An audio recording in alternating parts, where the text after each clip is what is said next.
그 유럽 전역에서 아주 최고의 명의로 명성을 날린 근대 임상학의 창시자인 네덜란드 출신의 헤르만 브루하페라는 이 사람이 있어요. 의사입니다. 이 사람이 죽었는데, 이 사람이 노트 한 권이 있었어요. 가죽으로 표지가 잘 되어 정장이 되어진 노트 한 권이, 또 두툼한 노트가 있어요. 그 노트 표지에다가 이 사람이 뭐라고 쓰냐면 의학사상 최고의 비밀 이렇게 써놓은 거예요. 그런데 이게 누군가에 의해서 경매시장에 딱 나왔습니다.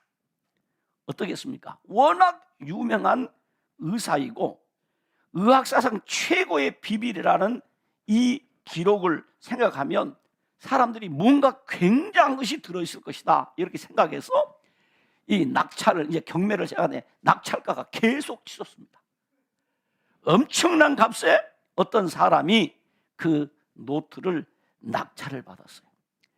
그래서 그 노트를 도대체 무슨 내용이 써 있을까 하고 열어보니까 아무것도 안 써져 있어요. 빈 노트인 거예요. 이럴 수가 있나?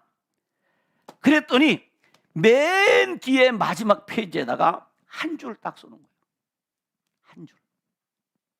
그거 하나 얻기 위해서 그 엄청난 돈을 썼는데, 그 맨 뒷장에다가 이 헤르만 브루하페라는 의사가 남긴 글이 뭐였냐면, 머리는 차갑게 하고 발은 뜨겁게 하며 몸속에는 찌꺼기를 남겨주지 말라. 그러면 당신은 세상의 모든 의사를 비웃게 될 것이다. 그러니까 당대 최고의 명의가 남긴 최고의 비밀은 두한 종렬 이팔푼이란 말이에요. 두한 종렬 위팔푼, 한문으로 표현하면 그 문장 하나를 딱 써놓은 겁니다. 후에 의사들이 이 헤르만 브루하페의 이 글에다가 글자를 하나 더 했어요. 복한이란 말. 복한이란 말은 가슴을 따뜻하게 하라 하는 말을 하나 더 첨가했다 이 말입니다. 다시 말하면 머리는 차갑게 하고, 그 다음에 배는 어떻게 하고? 따뜻하게 하고, 발은 어떻게 하고? 뜨겁게 하고, 발은 뜨겁게 하고, 그 다음에 위를 가볍게 하면 질병으로부터 건강을 지켜낼 수 있다는 말입니다. 그렇습니다. 우리 인간은 항온 동물입니다. 따뜻하게 해야 되는 동물이다 이 말이에요. 그러므로 항상 일정한 체온을 유지하는 것이 건강관리에 매우 중요하다 이 말입니다. 우리는 코로나 19 상황에서 이 마스크 한 장이 너무 중요한 것이 되었습니다. 사실은 이 마스크보다 더 중요한 것이 우리 체온입니다. 아무리 마스크를 쓰고 다녔어도 체온이 너무 높으면 어디 입장도 못하고 코로나 걸렸는지 안 걸렸는지 검사도 해야 되고 합니다. 이 체온이 굉장히 중요하게 여겨지게 되었습니다. 그런데 사람의 정상 체온은 심부 온도라고 해서 대개 37도에서 위아래로 1도가량의 구간인 36도에서 38도가 정상 체온으로 이렇게 한답니다. 그래서 보통 우리가 사람들의 정상 체온을 36.5도 그렇다면, 그런데 사람들이 이 나이가 들고 몸이 허약해지고 질병에 노출되면 체온이 36도 이하로 떨어지는 거예요. 36.5도가 되는 것이 아니라 36도 이하로 떨어지는데, 이 0.5도가 내려가게 되면 이 온갖 질병에 우리 몸이 노출돼. 그래서 여러분 쉽게 말하면 여기서 예배하고 밖에 잠깐 나와서 몸이 잠깐 차가워져서 내 체온이 떨어지면 나타나는 현상이 있죠. 어떤 일이 벌어지죠? 애치 하는 거예요. 이건 내 체온이 지금 0.5도가 떨어졌다. 그 내 몸이 지금 부담스럽다. 그래서 이 재채기가 나오는 겁니다. 이 사인이에요. 그러니까 재채기가 나오면 판코레일을 먹을 것이 아니라 뭐 하면 된다? 빨리 체온을 올려줘야 된다. 그때 따뜻한 물을 마시거나 보온을 해주면 그 재채기 감기 증세가 몸에 지금 침투하는 감기균이 지금 들어오니까 막아줄 수가 있다는 거지요. 그리고 이 몸이 이 0.5도가 내려가게 되면 몸이 떨리게 되고 큰 잠을 자고 일어났는데도 불구하고 역시 피로감을 느끼고 뒷목이 뻣뻣하고 그다음에 손발이 차갑고 저리고 관절과 근육의 통증을 느끼게 되고 그리고 이 체온이 떨어지게 0.5도가 떨어지게 되면 밥을 먹어도 소화가 잘 안 되고 갑자기 설사가 나거나 변비가 생기는 이유도 바로 우리 체온이 0.5도가 떨어졌기 때문에 그렇다는 거죠.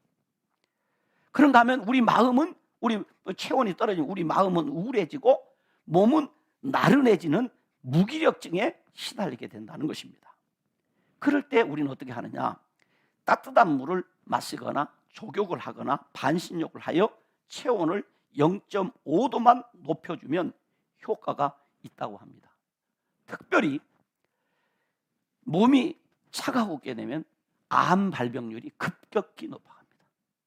우리 몸의 체온을 유지하는 것 너무 중요하다 하는 것입니다. 특별히 이 날씨가 점점 차가워지는 이 겨울철에 우리의 건강 관리를 위해서 우리는 체온 유지에 아주 신경을 써야 합니다. 그렇지 않으면 우리 건강이 무너집니다. 그런데 우리의 신앙생활에도 그대로 적용되고 있다는 것입니다. 우리 신앙생활 하는데도 신앙도 온도가 있다 이 말이에요. 신앙 온도가 떨어지면 그 사람은 어떻게 되냐? 온갖 영적 질병에 노출되어 신앙생활에 의욕을 잃게 되고 설교를 들어도 가슴이 설리지 않습니다. 은혜가 안 됩니다. 가슴에 신앙의 온도가 식어버리면 교회 가기가 싫어집니다. 말씀이 내 가슴에 부딪히지 않습니다. 하나님의 말씀을 들어도 감동이 없습니다. 예배생활, 기도생활, 독경생활은 물론이고 헌신하고 싶은 마음도 사라져버립니다. 열심히 교사 일을 하던 사람이 짐스러워집니다. 신앙 온도가 떨어지면 부담이 됩니다. 교회 나오는 것 자체가 싫어집니다. 편하게 하고 싶습니다. 내가 왜 이러지? 내가 왜 이러지? 그러면서 점점점 신앙으로부터 멀어지게 된다 그런 말입니다. 그래서 결국 신앙 온도 관리에 실패하면 라오디게아 교회 성도들처럼 차지도 뜨겁지도 않고 미근한 상태의 신앙의 저체온증으로 결국 영적 암에 걸려 죽습니다. 떠나가 버린다 이 말이에요. 그래서 우리 체온 관리가 매우 중요하듯이 여러분 신앙 온도 관리도 너무 중요하다 이 말이에요. 신앙 온도 관리를 잘해야 된단 말이죠. 하나님께서는 어떤 사람을 쓰시느냐? 여러분 하나님 앞에 쓰임 받는 사람들은 한결같이 우리 쉬운 말로 어떤 사람 쓰냐? 뜨거운 사람 쓰십니다. 열정적인 사람을 쓰십니다. 열정이 식어버린 사람을 하나님은 사용하지 않습니다. 신앙의 정상 체온을 유지하는 사람에게 하나님이 은혜 위에 은혜도 주시고 복도 주시고 사명도 주신다 이 말이에요. 그러니까 냉랭하게 식어버린 사람을 하나님이 쓰시지 않아요. 신앙의 온도를 잘 유지한 사람에게 하나님이 사명을 맡기세요. 하나님이 그 사람에게 복을 주세요. 그런데 이 코로나19로 인해서 예배를 참여하지 못하다 보니까 가슴에 신앙의 열정이 식어서 예배에 대한 감동과 설레임이 사라진 영적 저체온증에 걸린 성도들이 너무 많아요. 영적 저체온증에 시달리는 분들이 참 많다 이 말이에요. 그런데 이런 증세가 있다면 어떻게 해야 되느냐? 하나님의 말씀과 성령의 뜨거운 은혜로 신앙의 온도를 올려야 한다는 것입니다. 우리의 신앙의 온도를 올리는 것은 하나님의 말씀과 성령의 은혜로만 가능한 것입니다. 엠마오로 내려가던 제자들이 부활하신 주님을 만났습니다. 예수님이 부활했다는 소식을 들었지만 그들의 신앙의 온도가 너무 떨어져서 낙심하고 잘 내려서 이제 무엇을 해 먹고 살 것인가 고민을 하면서 엠마오로 내려가는데, 그때 부활하신 예수님이 그들에게 찾아오셔서 하나님의 말씀을 풀어주셨습니다. 그리고 식사 기도를 마치고 나니까 예수님이 사라지고 없는 거예요. 그때 제자들이 하는 말입니다. 그분이 말이죠, 아까 우리와 함께 했던 그분이 어떤 분이냐, 부활하신 예수님입니다. 성경을 풀어주실 때에 우리 속에서 마음이 뜨겁지 아니하더냐. 여기 뜨겁지라는 말은 또 다른 뜻으로 말하면 불타지 아니하더냐. 하나님의 말씀을 들 때 그 가슴에 불이 임했다는 것입니다. 신앙의 온도가 높아졌다는 얘기입니다. 오늘 여러분이 하나님의 말씀을 들 때 여러분의 가슴을 주의 성령께서 말씀을 통해 뜨겁게 달구어 주시는 은혜가 있기를 주님의 이름으로 축원합니다. 말씀을 들 때 가슴이 뜨거웠다, 신앙의 온도가 높아졌다 이 말입니다. 하나님의 말씀은 우리의 마음을 뜨겁게 만들어줘. 곧 다시 말하면 신앙의 온도를 높여준다 이 말입니다. 그리고 사도행전 2장에 오순절에 성도들이 한 곳에 모여 기도할 때에 불같은 성령이 그들 가운데 임했습니다. 불의 혀 같은 것이 임했다. 이 말은 그들의 신앙의 온도를 기도할 때에 성령님께서 뭐 해주셨다? 올려주셨다 이 말이에요. 그렇습니다. 말씀과 성령은 성도의 신앙 온도를 올려줍니다. 그러므로 성도는 신앙 온도를 올리기 위해서 말씀의 은혜를 받아야 하고, 은혜 받은 그 말씀을 붙들고 하나님 앞에 기도에 힘써야 됩니다. 오늘 우리가 읽은 본문 성경의 배경은 이렇습니다. 선지자 예레미야의 70년 예언대로 BC 538년 수룹바벨의 인도로 약 5만여 명의 이스라엘 백성들이 1차로 예루살렘에 귀환한 후 80년이 지난, 그리고 성전 재건을 이 수룹바벨을 중심으로 성전 재건을 마치는 58년이 지난 BC 457년에 대제사장 아론의 16대 손인 하나님의 율법에, 모세의 율법에 아주 정통한 학자, 그러니까 포로로 잡혀가 있으면서도 뭐 했다는 거죠? 하나님의 말씀, 그 율법을 전문적으로 연구한 최고의 율법 학자이면서 아론의 16대 손이니까 제사장이란 말이에요. 이 제사장인 에스라라는 사람이 약 1800여 명의 유다인들과 함께 2차 포로 귀환을 하게 되는 내용이 이 에스라서 7장에서부터 10장까지의 내용입니다. 그 이야기가 기록되어 있어요.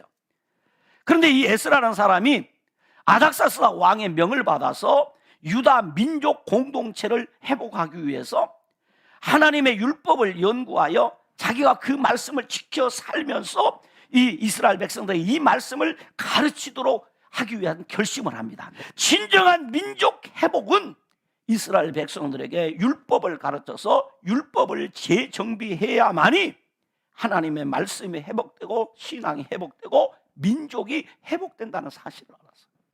그래서 이 에스라라는 사람이 왕과 이 아닥사스다 왕과 얼마나 친분이 깊었던지, 그리고 아닥사스다 왕이 에스라라는 사람을 그렇게 신뢰하고 인정했어요.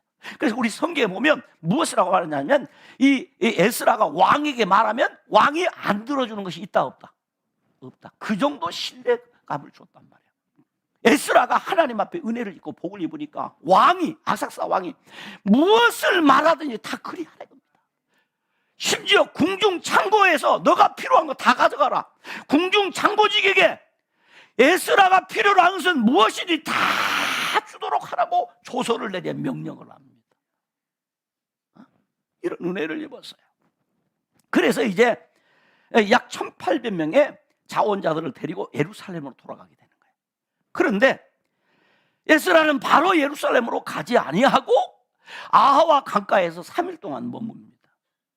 거기 머물면서 뭘 하느냐?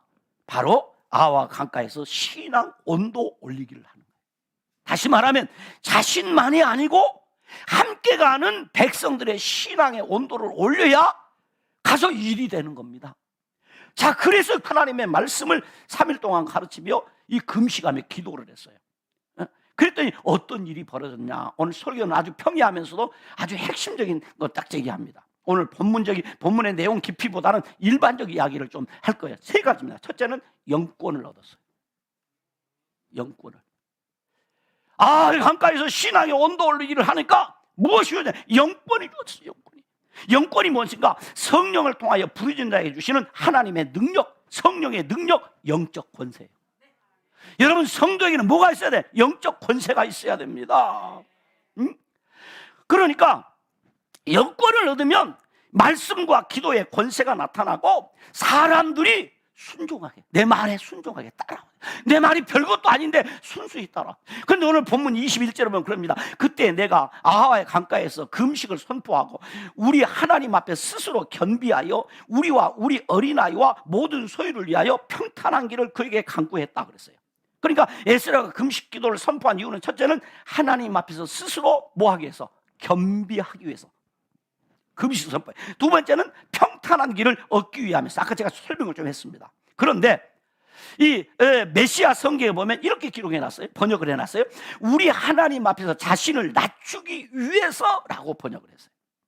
다시 말하면 자신을 겸손하게 하도록 하기 위해서 금식하며 기도했다. 자신을 겸손하게 만들기 위해서. 왜 그렇습니까? 여러분, 하나님이 싫어하는 사람 중에 싫어하는 사람이 누군지 아십니까? 교만한 사람. 그래서 베드로전서 5장 5절에 보면 하나님은 교만한 자를 뭐 하신다? 대적하신다. 대적한다는 말은 원수로 만든다. 하나님은 교만한 사람을 하나님은 원수 보듯이 하는 거죠. 여러분, 원수에게 은혜 주시겠습니까? 안 줘요. 그러나 겸손한 자에게는 하나님이 은혜를 주시느니라 그랬어요. 그러니까 교만해지는 순간 하나님과 원수 관계가 되는 거죠. 하나님은 교만한 자를 대적하신다. 그러나 겸손한 자에게 은혜를 주신다. 그런데 사람은 누구나 자신도 모르는 사이에 교만해질 수 있다는 거죠. 여러분도 그렇고 저도 그렇고 나도 모르는 순간에 나는 됐어 하고 하나님 없이도 살 수 있어 이렇게 하고 교만해질 수 있어요. 특별히 여러분, 우리가 하나님 앞에 은혜를 받았다, 복을 받았다 그러면서도 무언가 좀 앞길이 좀 잘 열리고 인생이 잘 풀리면은 나도 모르는 순간에 교만해질 수 있어요. 그런데 교만해지는 순간 하나님의 대적자가 된다는 사실을 우리는 기억해야 됩니다.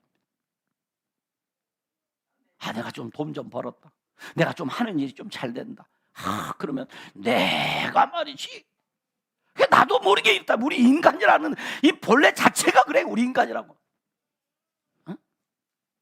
그러므로 겸손의 자리에서 하나님의 은혜를 받고 하나님의 손에 도우심을 받아 영권을 얻기 위해서는 말씀의 은혜를 받아야 하고 기도해야 합니다.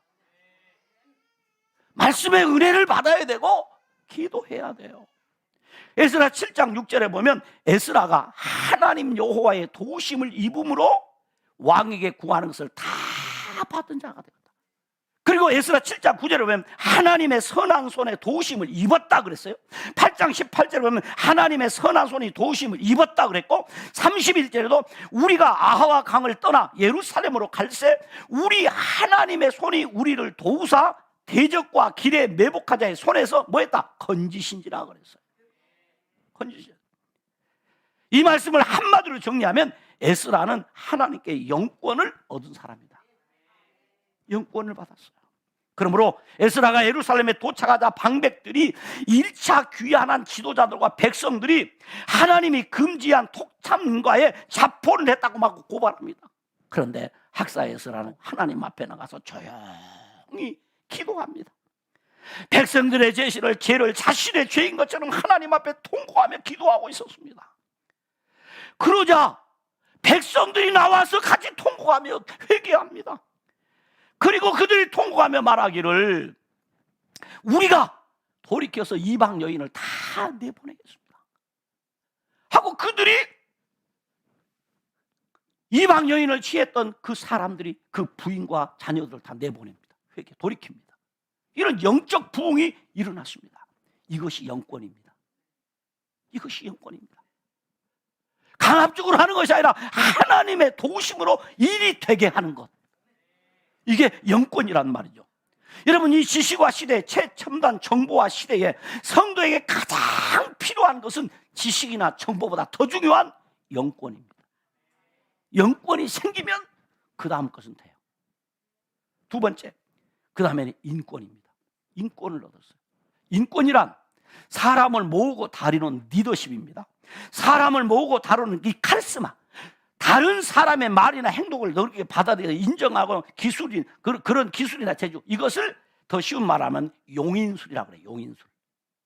8장 15절에 보면 이런 말씀이 있습니다. 내가 무리를 아하로 흐르는 강가에 모으고 거기서 3일 동안 장막에 머물며 백성과 제사장들을 살핀지 그 중에 네 자손이 한 사람도 없는지라. 이스라엘 백성들이 에스라를 중심으로 고국 땅으로 돌아가기 위해서 이 아하와 강가에 모여 함께 갈 사람을 조사해 보니까 아주 중요한 사람이다. 성전 봉사할 네 자손이 한 사람도 없는 거예요. 쉽게 말하면 필요한 사람이 없는 거예요. 그래서 에스라가 족장들에게 말합니다. 우리 하나님의 성전을 위해 섬길 자를 데리고 와라 그랬어요.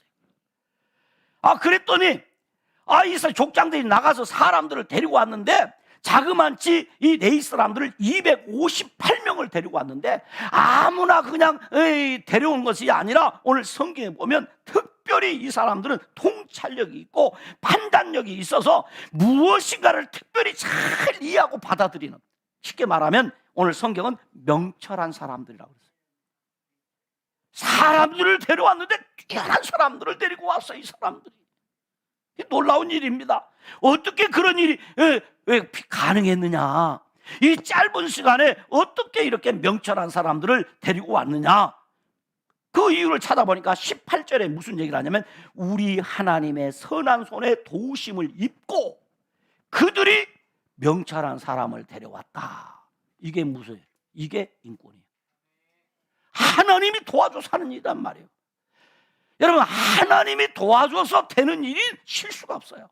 실패가 없어요. 그렇습니다. 하나님 앞에 우리가 반드시 필요한 것은 이거예요. 그래서 백성들이 반대하는 자들도 있었습니다. 그런데 그 사람들의 목소리는 순간 묻혀버리고 에스라를 지지하는 사람들의 그 말대로 백성들이 다 회개하여 순종함으로 민족 공동체 회복을 할 수 있게 되었습니다. 이것이 인권입니다. 세 번째, 물권입니다. 영권이 있어야 됩니다. 인권이 있어야 됩니다. 물권이 있어야 됩니다. 물권은 뭐냐? 재물 얻는 능력입니다. 우리가 어떤 일을 계획할 때 반드시 우리가 계획하는 게 뭡니까? 우선순위가 바로 돈입니다. 내가 이 설교 준비하다가 재미난 책을 하나 발견했어요. 그게 뭐냐면 솔직히 예수님 다음으로 돈이 좋아요. 책 제목입니다. 미국에 사시는 장로님이 쓴 책입니다. 솔직히 예수님 다음으로 돈이 좋아요. 그런데 이 책이 품절이 됐더라고요. 그래서 못 샀어요.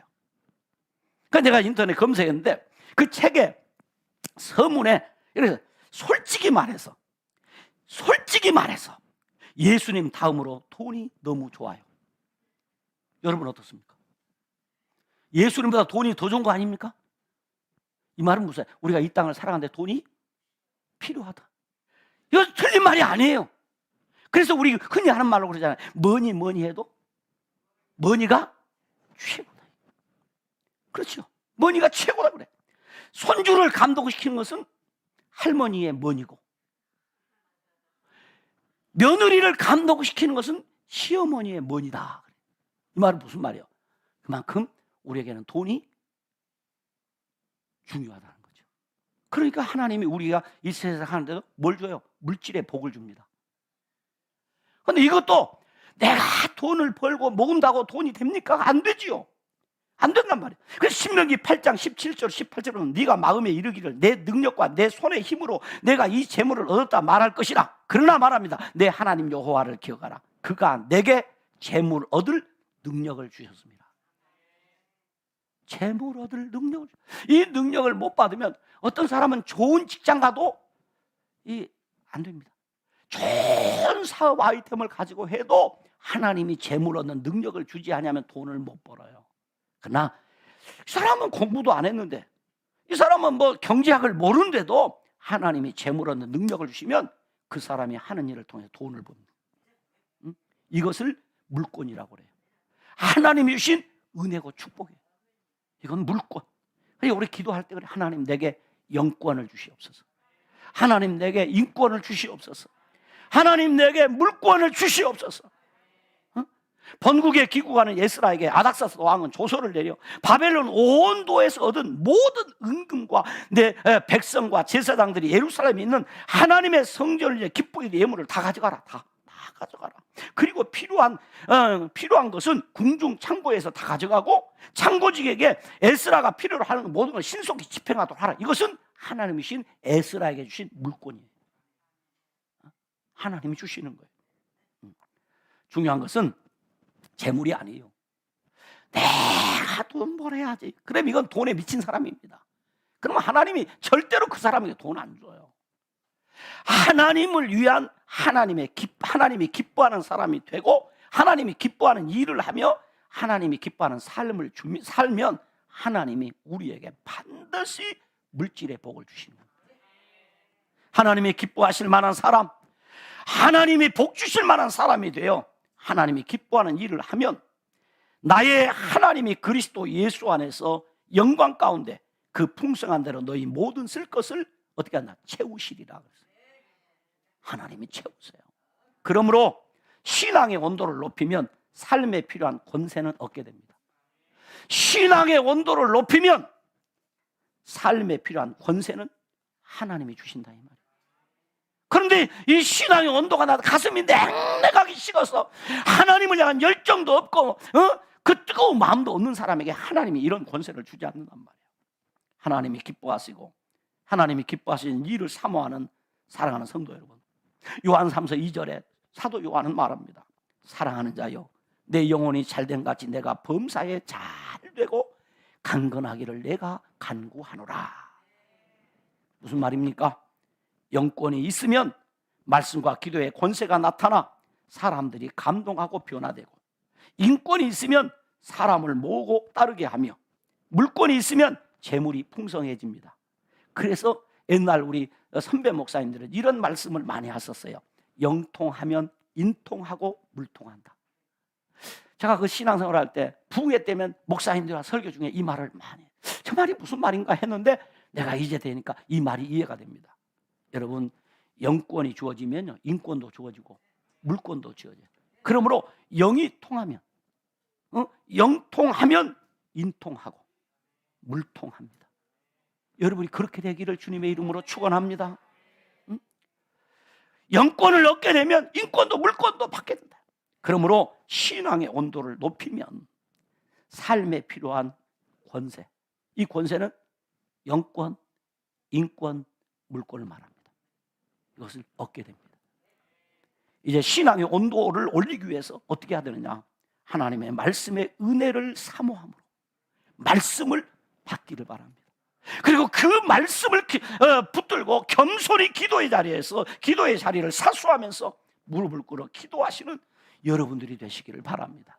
그럼 반드시 하나님은 우리를 영통하게 하고 인통하게 하고 물통하게 하도록 영권도 주시고 인권도 주시고 물권도 주셔서 영광을 받으시게 될 줄로 믿습니다. 기도하겠습니다. 하나님 아버지, 참으로 감사합니다. 주신 말씀을 확신합니다. 오늘 이 말씀을 받은 사랑하는 성도들에게 이 말씀대로 하나님이 영권을 주시옵소서, 인권을 주시옵소서, 물권을 주시옵소서. 그래서 영통한 사람, 인통한 사람, 물통한 사람이 되게 하여 주시옵소서. 그래서 하나님이 하시는 일을 보게 하시고 하나님이 하시는 일을 간증하게 하시고 하나님이 하시는 일을 드러내어 하나님 아버지께 영광을 돌리는 복된 성도들이 되게 하여 주시옵소서. 예수님 이름으로 기도드리옵나이다. 아멘.